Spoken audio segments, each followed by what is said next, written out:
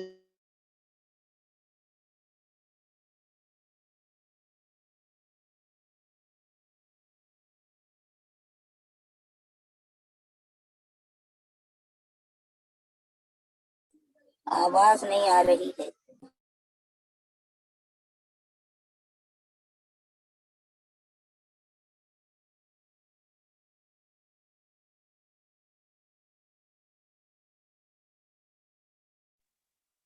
تزین mic دیکھیے تھوڑا.